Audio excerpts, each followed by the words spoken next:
મિત્રો જય દાદા દ્વારકાથી જય માં ભવાની. કેમ છો બધા? મજામાં ને? મિત્રો આજે આપણે વાત કરીએ ચોવટ ચોરો અને ચોવટ ચોરાની અંદર આપણે બેસીએ તો કઈ અસર થઈ શકે ખરી? તો મિત્રો આપણે આજે વાત કરીએ ચોવટ ચોરો એટલે શું.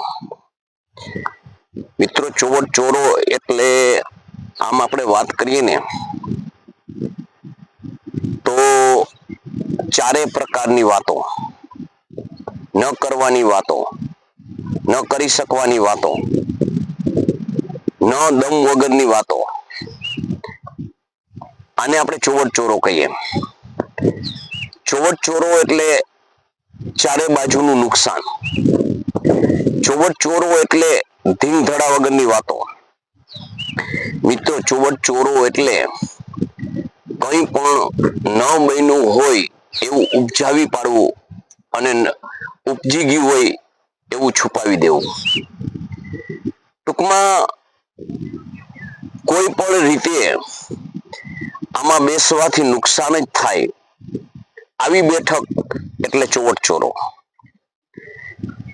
મિત્રો ચોવટ ચોરો માં બેસીએ ને તો પેલા તો તમારા વ્યક્તિત્વ ઉપર અસર થાય. ચોવટ ચોરાની અંદર કેવા વ્યક્તિઓ હોય? ચોવટ ચોરાની અંદર મિત્રો કોઈ પણનું હિત ન ઈચ્છતા જાજા પ્રકારે એવા વ્યક્તિઓ હોય. ઈર્ષા અદેખાઈથી ભરેલા હોય. કોઈ પણ પ્રકારે કોઈ પણ લેવા દેવાનું કોઈને પણ કઈ નુકસાન થતું હોય તો એમાં મોજ મસ્તી લાવવાવાળા માણસો હોય.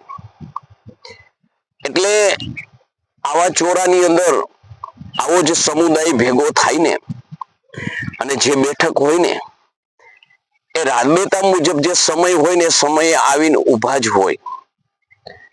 એને ન પોતાની પૈડી હોય, ન ઘરની પૈડી હોય, ન પોઝિશનની પૈડી હોય, ન આગલું પાછું વિચારવાનું હોય, બસ ફક્ત ચૌટાઈ જ કરવાની હોય.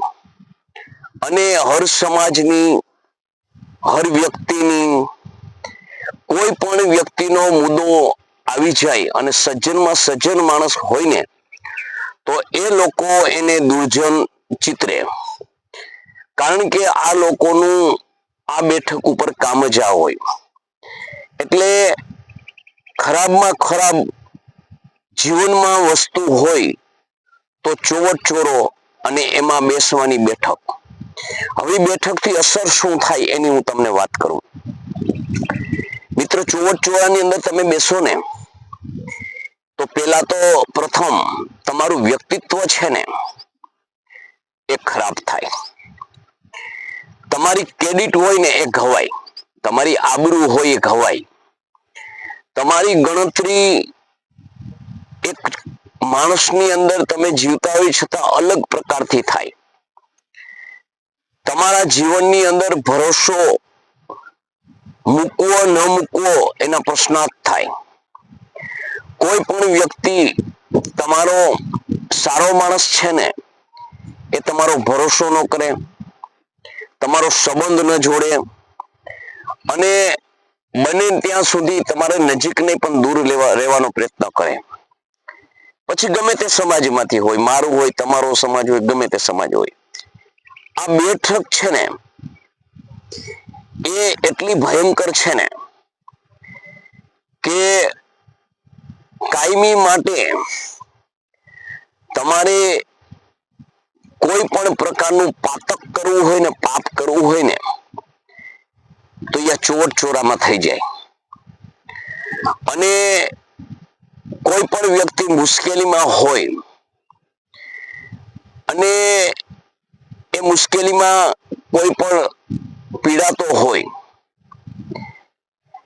એ વ્યક્તિ નું જે કઈ કર્મનું પાતક હોય અને હેરાન થતો હોય અને એની વાત આ ચોવટ ચોરામાં ચડે ને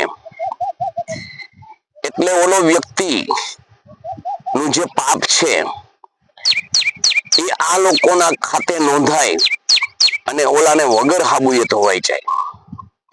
આવી જગ્યા ચોવટ ચોરો. ચોવટ ચોરો એટલે ચારે બાજુની પંચાત, લેવા દેવા વગરની પંચાત. તમે કોઈ પણ જગ્યાએ મિત્રો જાવ ને, કોઈ પણ ગામમાં જાવ ને, કોઈ પણ ગમે તે સમાજની અંદર તમે જાવ ને, તો આવા વ્યક્તિત્વ નીકળે જ તે. આ વ્યક્તિમાં ગણતરી કરીને તો કેવા વ્યક્તિઓ હોય એ તમને કહું. ચોવટ ચોરો કરવામાં અત્યારના કહેવાતા સારા માણસો હોય, ખરાબ માણસો હોય, દૂષિત માણસો હોય, વ્યસની માણસો હોય. એટલે એવું ન ધારવું કે ગામમાં નક્કામાં નક્કામો દેખાતો હોય એ માણસ ચોવટ ચોરામાં, એ કદાચ ને નહીં હોય. પણ ચોવટ ચોરામાં વીઆઈપી અને સારા ભણેલા ગણેલા પણ માણસો હોય. પરંતુ તમારી પેઢીને મિત્રો સારી રીતે તમે હિત ઈચ્છતા હોય, તમે એનું ભલું ઈચ્છતા હોય, તો સૌ પ્રથમ તો મિત્રો આ ચોવટ ચોરાની હવા પણ ન લેવી. એમ આ ચોવટ ચોરો જે છે ને એ તમને તો ડૂબાડે છે, પણ તમારી પેઢીના કર્મોને પણ ડૂબાડે છે. કારણ કે અહીંયા નિંદા સિવાય, કોઈના અહિત સિવાય, કોઈને તકલીફ પહોંચાડવા સિવાય કશી વાત જ ન થતી હોય. અહીંયા કોઈની ઇજ્જત આબરૂ, કોઈનું શીલ, કોઈનું નામ સારું હોય ને તો અહીંયા મંજૂર જ ન હોય, એને પોસાતું જ ન હોય, એને કીચડ ઉછાળવું જ પડે. આવી જગ્યાને મિત્રો એટલે ચોવટ ચોરો. આ ચોવટ ચોરાની અંદર મિત્રો તમે એકવાર ગયા ને પછી તમારું કેમ ન જાવ એવું ચાલે ને વ્યસન થઈ જાય. અને ધીરે ધીરે તમારું જીવન એકાએક ચોવટ ચોરા જેવું બની જાય.